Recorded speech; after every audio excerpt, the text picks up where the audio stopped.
A white police cruiser rolled to a stop, lights flashing once.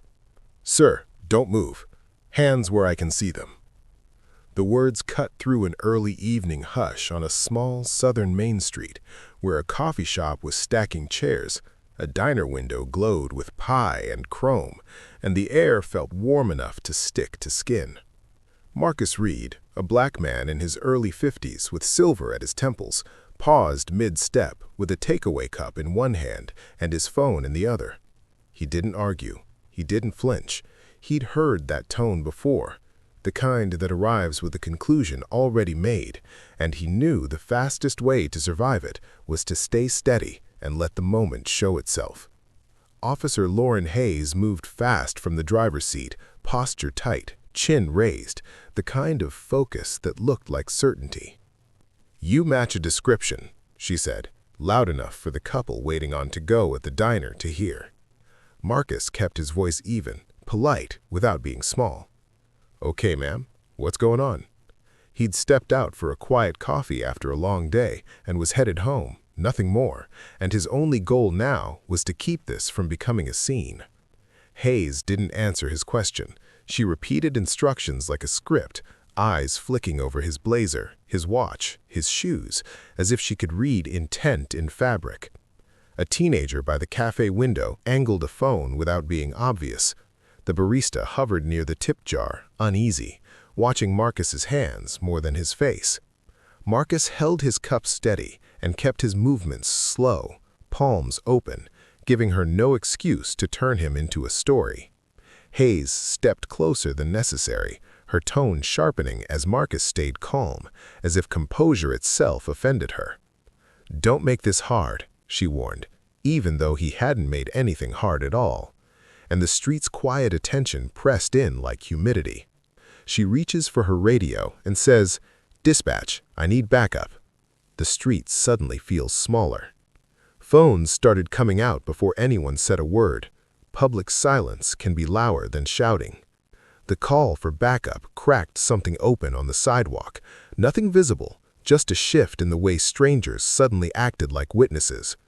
Marcus Reed stayed where Officer Lauren Hayes had told him to stand, shoulders relaxed, hands visible, the paper cup held low like an ordinary detail he refused to let become evidence. He'd heard all his life that the best way to survive moments like this was to stay calm, to be reasonable, to make yourself small enough to be tolerated. Marcus remembered every time he'd been told to stay calm. Tonight, calm was about to mean something else.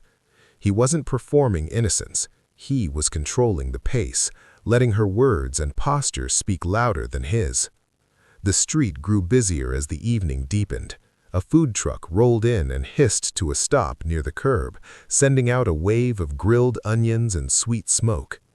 The diner flipped on its brighter lights, a bell chimed as someone pushed through the door, and traffic crawled past the scene a little slower than necessary.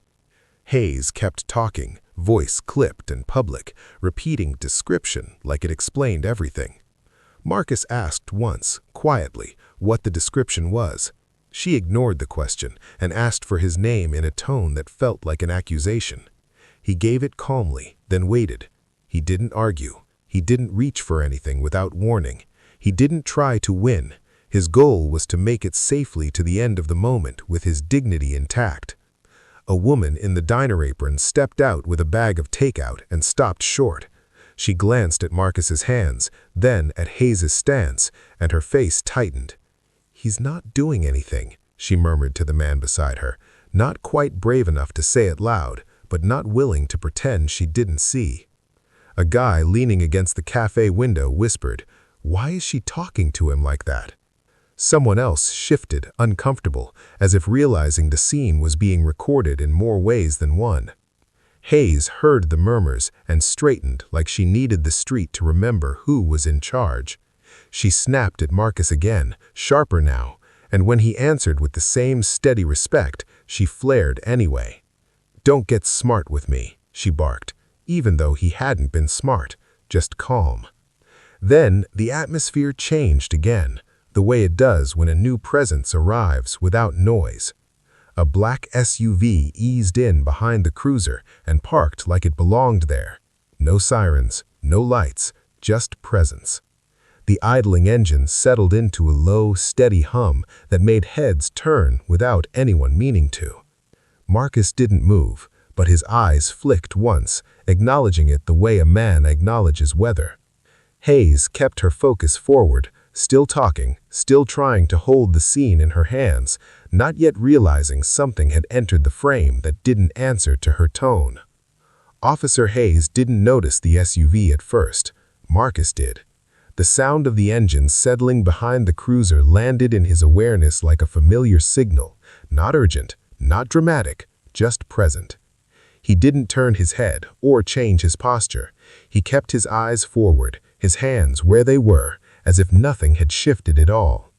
Inside, though, the moment felt familiar, like a test he'd already passed long ago, one where patience mattered more than words and timing mattered more than volume. Hayes continued as if nothing had interrupted her momentum. She repeated her questions, this time faster, as though speed could replace clarity. "You're being uncooperative," she said, despite Marcus answering every instruction exactly as asked. He took a slow breath and spoke evenly, careful not to sound defensive. "Am I being detained, officer?" The question was calm, procedural, something he had learned to ask when conversations blurred into commands. For half a second, Hayes stalled. Her mouth opened, then closed. She glanced towards the diner windows, where faces hovered, then back at Marcus, irritation tightening her jaw.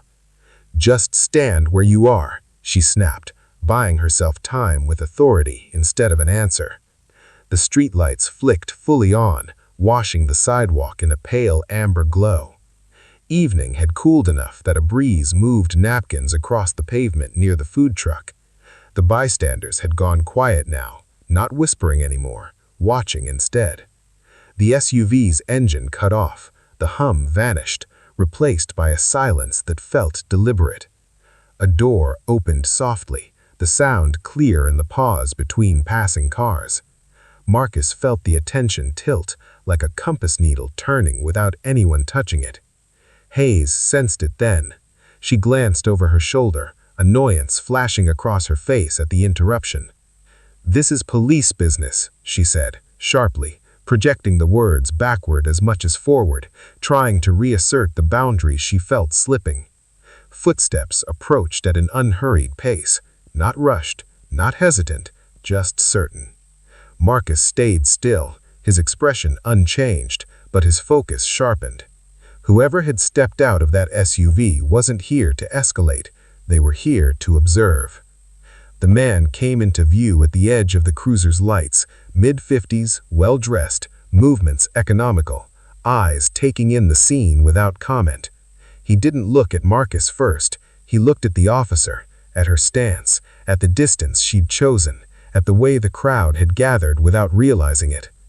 Hayes turned fully now, irritation rising into her voice as she tried to shut the moment down before it grew legs. "I said this is police business," she repeated.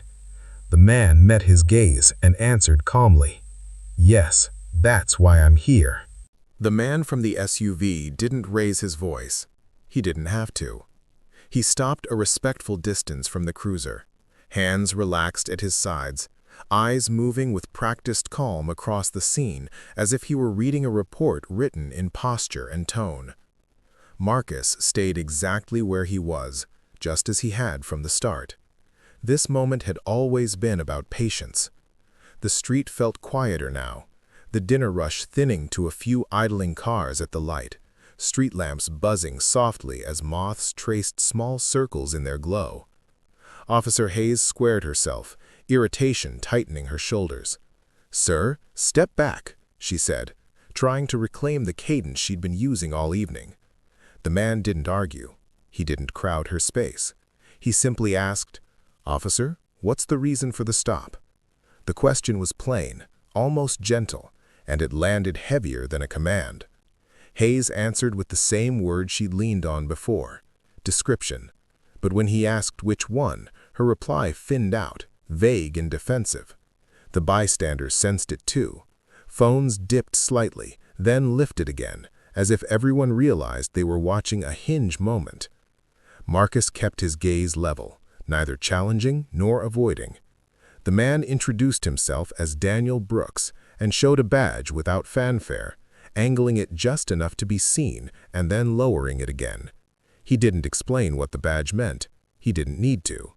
He asked another question, slower this time, about cause and duration, and Hayes filled the space with explanations that didn't quite connect.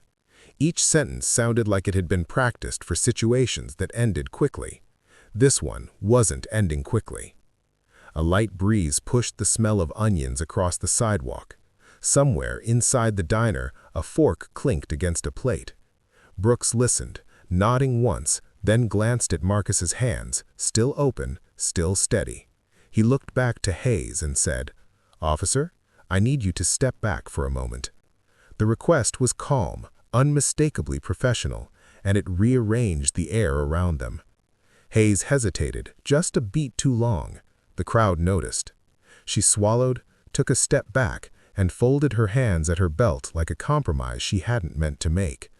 Marcus finally looked directly at her, not with accusation, but with clarity, as if to say, the scene would speak for itself now. Brooks shifted slightly, placing himself between the cruiser and Marcus without touching either, his presence quiet but absolute. The street held its breath, waiting for what patience would unlock next. Officer Hayes's face drained of color, not because she was yelled at, but because she understood. The shift was subtle, almost private, but everyone close enough felt it ripple outward. This wasn't about winning an argument. It was about truth arriving quietly, the kind that doesn't announce itself until it's already changed the room. The street had gone still in a way Marcus recognized. Phones no longer rising, voices no longer whispering, as if the moment had decided it didn't need an audience anymore. Daniel Brooks spoke again, not to embarrass, not to posture, but to clarify. He identified Marcus Reed in the same measured tone he'd used for every question so far, explaining that Marcus was conducting unannounced oversight reviews connected to federal compliance standards. Nothing dramatic, nothing secretive, just a fact placed gently on the pavement between them. Marcus confirmed it with a nod and produced minimal credentials, careful and deliberate, holding them out just long enough to be seen before returning them to his jacket. He didn't explain why he was there. He didn't need to. The purpose had already revealed itself. Hayes stared at the credentials as if they might rearrange themselves into something less final. Her posture softened, shoulders lowering, breath catching once before she steadied it. Around them, the street seemed to shrink inward, the diner's lights suddenly too bright, the food truck's generator too loud. Hayes looked back at Marcus, her voice smaller now, stripped of its earlier edge. "I didn't know." Marcus met her eyes, his expression unchanged, his tone even. That was the problem. The words weren't sharp, but they landed with precision, cutting through the last excuse she might have reached for. Brooks let the silence do its work, then added one final sentence, calm and unmistakable. "This encounter will be documented." The word hung in the air, heavier than any threat, heavier than any raised voice. No one moved. Hayes nodded once, a reflex more than a choice, understanding finally settling in where certainty had been. Marcus didn't linger on her reaction. He didn't watch the consequences form. He simply stood, coffee cold in his hand, dignity intact, while the street absorbed what had just been revealed. No one clapped. No one needed to. The street held a quiet, shared stillness, the kind that settles in after a storm you didn't ask for. Marcus finished his coffee at last. It had gone cold, but the moment was clear. Daniel Brooks stayed close, not looming, not protecting, simply present, the way real authority often is when it doesn't need to prove itself. The diner's bell chimed again as someone stepped out, glanced at the scene, then kept walking, as if the city was trying to return to normal without knowing how. This wasn't the end of a confrontation. It was the beginning of accountability. Brooks spoke softly enough that it wasn't a spectacle, but clear enough that Hayes couldn't pretend she hadn't heard. He outlined the next steps in plain language: review, documentation, statements. Nothing theatrical, just process. Hayes nodded again, jaw tight, eyes fixed on a spot near the curb like she couldn't bear to meet the stares that had replaced whispers. She looked at Marcus one more time and managed a quiet apology, the words clipped and imperfect, but real. She didn't offer excuses. She didn't try to turn it into a misunderstanding. Marcus acknowledged the apology with a small nod, neither granting forgiveness on demand nor feeding the tension. His goal was never to punish her publicly. His goal was to survive the moment and let the truth stand where it belonged. The bystanders who had held their breath through every question seemed to exhale all at once. A woman near the diner lowered her phone completely. A man by the café window tucked his away and stared at the ground, unsettled by how easily this could have gone another way. Brooks asked for brief statements from those willing, and a couple people spoke in short, honest sentences. What they saw, what they heard, how the tone changed the air. Hayes stayed quiet while they did, hands still at her belt, posture now rigid with consequences instead of control. Marcus didn't add drama. He didn't lecture. He simply turned and began to walk away, moving at the same steady pace he'd kept since the first command had sliced through the evening. The crowd parted naturally, not out of fear, but out of respect for the calm it took to leave without a victory lap. As Marcus reached the edge of the block, someone said, "That could have been any of us." No one disagreed.